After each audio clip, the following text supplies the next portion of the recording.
Muy buenos días. Hoy leeremos la Biblia en un año. Si el césped se ve más verde, probablemente sea artificial. Una reciente campaña publicitaria en la vía pública efectuada por una empresa que opera de forma virtual en Internet ofrecía un servicio de citas para hombres y mujeres casados que quisieran tener aventura extramatrimonial. La agencia no es la única en el mercado. Lo novedoso es que desplegaron una amplia campaña publicitaria posicionando carteles en las carreteras principales del país usando el eslogan "El césped siempre es más verde", una expresión inglesa que significa que siempre el jardín del vecino te resulta más hermoso que el tuyo. En esencia ganaban dinero alimentándose de la debilidad de la gente y ayudándola a ser infiel. Tal vez esto parezca atractivo, pero la realidad es que pueden arruinar la vida de los individuos involucrados, así como la vida de sus parejas, su familia y sus hijos. Jesús sitúa la fidelidad en el mismo plano de la importancia que la justicia y la misericordia. Está en Mateo 23:23. La fidelidad es un fruto del Espíritu Santo. Gálatas 5:22. La Madre Teresa dijo: "No oro pidiendo éxito, sino fidelidad". La fidelidad de Dios hacia nosotros nos da un ejemplo a seguir en nuestra relación. La fidelidad es algo por lo que deberíamos luchar en nuestro matrimonio, nuestras amistades y nuestra relación con Dios. Vamos a leer Proverbios 7 del 6 al 20. Un día miré por mi ventana a través de las rejas y vi a unos jóvenes ignorantes y me fijé en uno que era especialmente torpe. Cruzó la calle cerca de la esquina y se dirigió a la casa de una mala mujer. Ya caía la tarde, era casi de noche, y de pronto la mujer salió a su encuentro con toda la apariencia de una prostituta, abrigando sus intenciones desvergonzadas y rebeldes. No pudo quedarse en casa. Anda siempre por las calles o en las plazas, acechando en las esquinas. Abrazó al joven y lo besó descaradamente, lo miró a los ojos y le dijo: "Hoy ofrecí una ofrenda para festejar, cumplí mi promesa, ahora tengo mucha comida, así que salí a invitarte, estaba buscándote y te he encontrado, he tenido en mi cama cobertores muy hermosos de lino egipcio. La perfumé con aromas de mirra y aloe y canela. Ven y bebamos hasta la última gota de la copa del amor. Hagamos el amor hasta el amanecer. Mi esposo no está en casa. Salió de un largo viaje, se llevó la bolsa del dinero y no volverá hasta dentro de 2 semanas. Sé fiel en las relaciones. El libro de Proverbios advierte sobre los peligros de la infidelidad. En este pasaje vemos la insensatez tanto del hombre como de la mujer implicados en una relación sexual fuera del matrimonio. Hay un contraste a lo largo del libro de Proverbios entre los caminos de dos mujeres muy distintas. Por un lado está doña Sabiduría, ver capítulo 8, y por otro, la adúltera.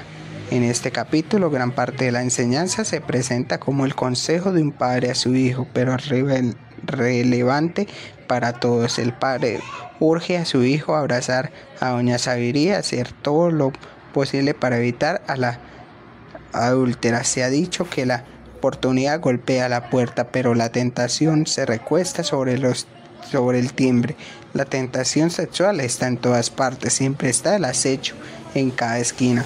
Ofrece gratificación instantánea, pero es engañosa. Dice: "Ven, bebamos hasta el fondo la copa del amor". En ocasiones la gente trata de justificar la infidelidad usando la palabra amor. No obstante, aquí no hay realmente amor. Ciertamente no es algo profundo ni duradero, solo dura hasta el amanecer. Lo peor de todo es ceder ante estas tentaciones implica practicar la infidelidad. Mi esposo no está en casa, pues ha emprendido un largo viaje. La persona que sigue este camino carece de criterio. Notamente que el error no fue no permanecer alejados, sino encaminarse hacia la casa de esa mujer. Llevar una vida de fidelidad no es solo no solo comienza con evitar actos de infidelidad, sino también con tus pensamientos y en tu corazón. El engaño y la infidelidad se caracterizan por su clandestinidad. Avanzaban las sombras de la noche. La infidelidad tiene el potencial de destruir un matrimonio o un futuro matrimonio y arruinar vidas. Esa es la razón porque el día de la boda la novia y el novio prometen ser fieles uno al otro mientras vivan. Como suele decirse, el césped no es más verde del otro lado de la cerca, es verde donde le echamos agua. En efecto, si el césped parece verde, probablemente se trate de césped artificial. Vamos a hacer una pequeña oración. Señor, ayúdanos a ser fieles en todas nuestras relaciones. Ayuda a quienes están casados a ser fieles a sus votos matrimoniales. Por favor, guarda y protege a los matrimonios en nuestra iglesia y en nuestra sociedad. Ahora vamos a leer Lucas 2, del 1 al 20. Y dice así: en esos días el emperador Augusto ordenó que se levantara un censo de todo el mundo habitado. Este primer censo se levantó cuando Cirenio era el gobernador de Siria, por lo tanto cada uno tenía que ir a inscribirse a su propio pueblo. Entonces José también salió del pueblo de Nazaret de Galilea, se fue a Judea, a Belén, al pueblo del rey David, porque era descendiente de él. Se registró con María, estaba comprometida con él. Ella estaba embarazada y mientras estaban allí llegó el momento de que diera luz. Al nacer su hijo primogénito lo envolvió en retazos de tela y lo acostó en un pesebre dentro de la casa, porque no había ningún lugar para ellos en el cuarto de huéspedes. Anunció los ángeles a los pastores. Cerca de ahí había algunos pastores que pasaban la noche en el campo cuidando su rebaño, y se les apareció un ángel del Señor. El esplendor de la presencia del Señor los rodeó y se aterrorizaron, pero el ángel les dijo: no tengan miedo, traigo buenas noticias que le darán mucha alegría a todos. Hoy en el pueblo del rey David les ha nacido un Salvador, que es el Mesías, el Señor. Como señal encontrarán un bebé envuelto en retazos de tela, acostado en un pesebre. De repente, junto al ángel apareció una gran multitud de ángeles del cielo y todos alababan a Dios. Alaben a Dios en los cielos, que haya paz en la tierra para la gente que agrada a Dios. Cuando los ángeles se fueron del cielo, los pastores se dijeron entre ellos: vamos a Belén a ver lo que ha sucedido y lo que el Señor nos ha anunciado.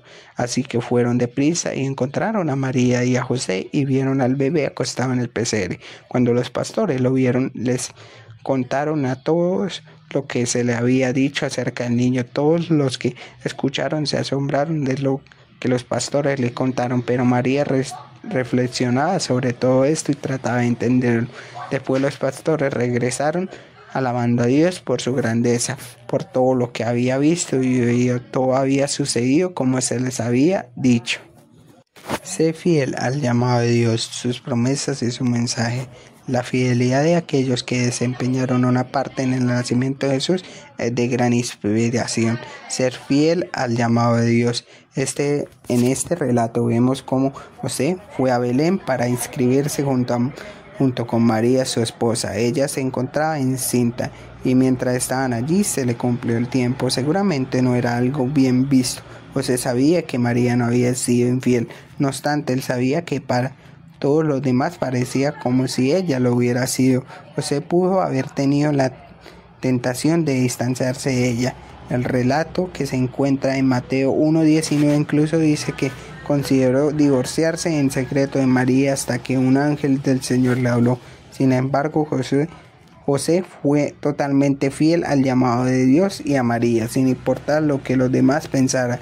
Sé fiel a las promesas de Dios. María se tuvo que quedar perpleja por lo que estaba sucediendo. Aún así, ella creyó en lo que le habían dicho y fue fiel a las promesas que había recibido. Ella guardaba todas estas cosas en su corazón y meditaba acerca de ellas.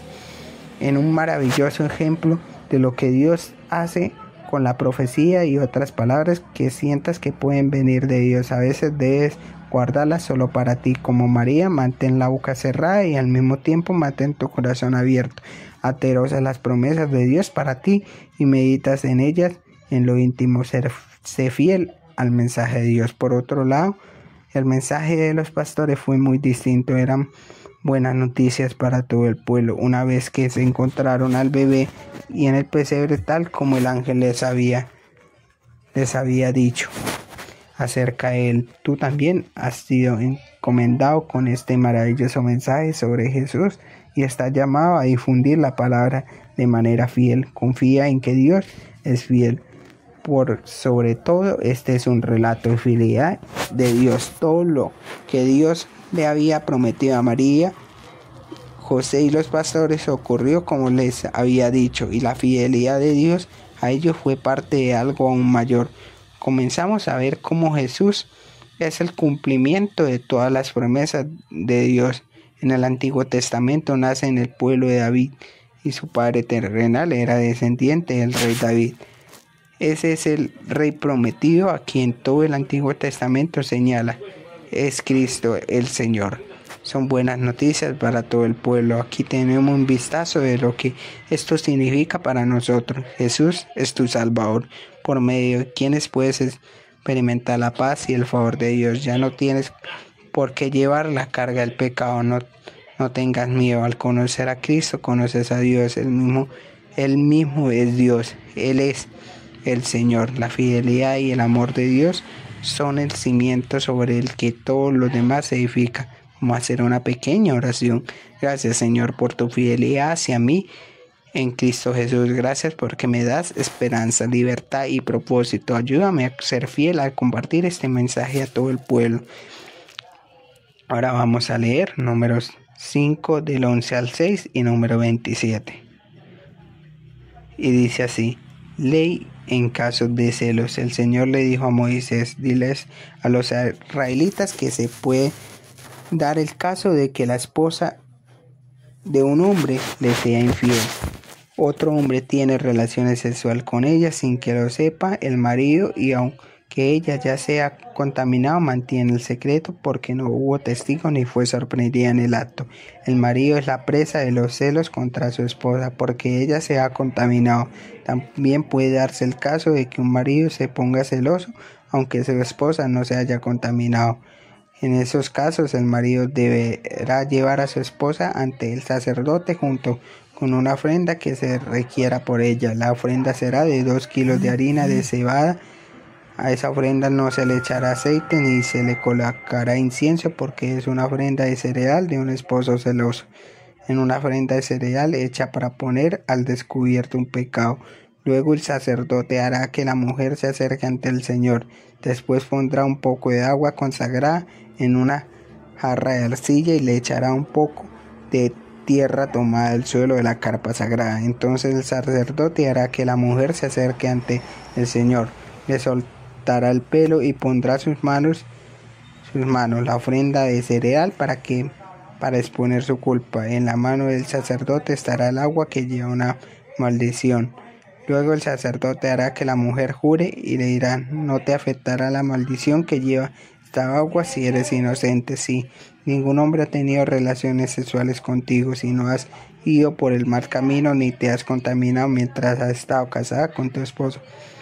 Pero el Señor hará recaer sobre ti la maldición que lleva esta agua si eres culpable. Si te fuiste por el mal camino mientras has estado casada con tu esposo, si te contaminaste, si un hombre que no es tu esposo ha tenido relaciones sexuales contigo, en ese momento el sacerdote hará que la mujer jure bajo maldición y luego le dirá a la mujer: que el Señor haga que tu pueblo use tu nombre cuando maldigan a otros, que el Señor te haga estéril, que tus entrañas se hinchen, que estas aguas que llevan una maldición vaya dentro de tu cuerpo y haga que tus entrañas se hinchen y que quedes estéril. Luego la mujer debe decir: estoy de acuerdo, así sea. Después el sacerdote escribirá estas maldiciones en un documento y la lavará con el agua amarga. Entonces hará que la mujer beba del agua que lleva la maldición. El agua entrará en ella para causarle gran dolor. Luego el sacerdote tomará de manos de la mujer la ofrenda del cereal de su esposo celoso y hará el movimiento de presentación de la ofrenda ante el Señor y la llevará al altar. Enseguida el sacerdote tomará un puñado de la ofrenda del cereal como representación de toda la ofrenda y lo quemará en el altar. Después de esto hará que la mujer tome el agua. Una vez haya bebido el agua se verán los resultados. Si ella es impura y le fue infiel a su esposo, entonces el agua que lleva la maldición entrará en ella y le hará daño. Su embarazo se echará a perder y será maldita entre su gente. Si la mujer no es culpable, será considerada pura y su embarazo legítimo. Esa es la ley para los casos de celos. Cuando una mujer toma el mal camino mientras se encuentra casada con su esposo y se contamina. Eso es también para cuando un hombre se pone celoso con su esposa. Entonces él debe hacer que ella se presente ante el Señor y el sacerdote hará que aplique esta ley. De esa forma el esposo quedará libre de castigo, pero el castigo de la mujer se deja en manos de Dios. Sé fiel en la respuesta a la fidelidad de Dios. Sé fiel a tu cónyuge. Las instrucciones que aquí se presentan son una indicación de cuán destructiva puede ser la infidelidad en su matrimonio, mientras que nuestros pasajes en Proverbios era una advertencia contra el adulterio. Este pasaje trata de las consecuencias del adulterio. No obstante, la ley reconocía que la sospecha de infidelidad sexual no era suficiente, ya que podía plantearse simplemente por celos y tal vez había acusaciones falsas. Era particularmente importante proteger a las mujeres de las acusaciones sin fundamento, pues su posición en las sociedades antiguas era más vulnerable. Si la mujer era inocente, esta prueba significa que no tenía que temer. El agua no era dañina en sí misma, la ley requería una demostración de culpa en lugar de una inocencia. Que el esposo escogiera usar o no esta prueba dependía de la clase de persona que era. José no la usó. Sé fiel a tus promesas. El voto del Nazareto podía ser para toda la vida. Por ejemplo, Sansón, Samuel y Juan el Bautista, o temporalmente. Esta era una expresión particular de sanidad, no exigía para todos, no era cuestión de méritos adicionales. Jesús mismo no tenía un voto nazareato, aunque era nazareno, lo que es diferente. El punto importante de este pasaje es que si haces promesas a Dios, debes ser fiel a ellas. Sé fiel en respuestas a la fidelidad de Dios. Aarón y sus hijos fueron instruidos por Dios acerca de cómo pronunciar la bendición del Señor sobre su pueblo. Así es como Dios quiere bendecirnos a ti y a mí. Quiero bendecirte con su presencia, haciendo brillar su rostro sobre ti. Que el Señor te mire con agrado. Quiere ser misericordioso contigo. Él es amable, compasivo, perdonador y lleno de amor. Te da su paz en medio de las tribulaciones de la vida y te da protección. Quiere guardarte del mal y evitar que te apartes de él. El deseo de Dios desde el principio hasta el final es bendecirte. Al experimentar la fidelidad de Dios hacia ti, tu respuesta debería ser de fidelidad hacia Él en todas tus relaciones. Vamos a hacer una pequeña oración. Mi plegaria por ti hoy es la siguiente bendición: que el Señor te bendiga y te proteja, que el Señor te mire con agrado y que muestre su bondad, que el Señor te mire con amor y te conceda la paz. Pipañae. María, por su parte, guardaba todas estas cosas en su corazón y meditaba acerca de ellas. He atesorado muchas cosas en mi corazón a través de los años, cosas que he sentido que Dios me ha dicho. Recuerdo de que encuentros con Dios y respuestas maravillosas a mis oraciones. También he meditado en todas circunstancias, cosas que son complejas u oraciones que aún espero tener respuesta, o simplemente los ministerios asombrosos de Dios. Y recuerda que este podcast está hecho por el pastor Nico Gumbel de la iglesia HDB en Londres, y la voz que le había a este podcast es Jesús David Rodríguez Rojas.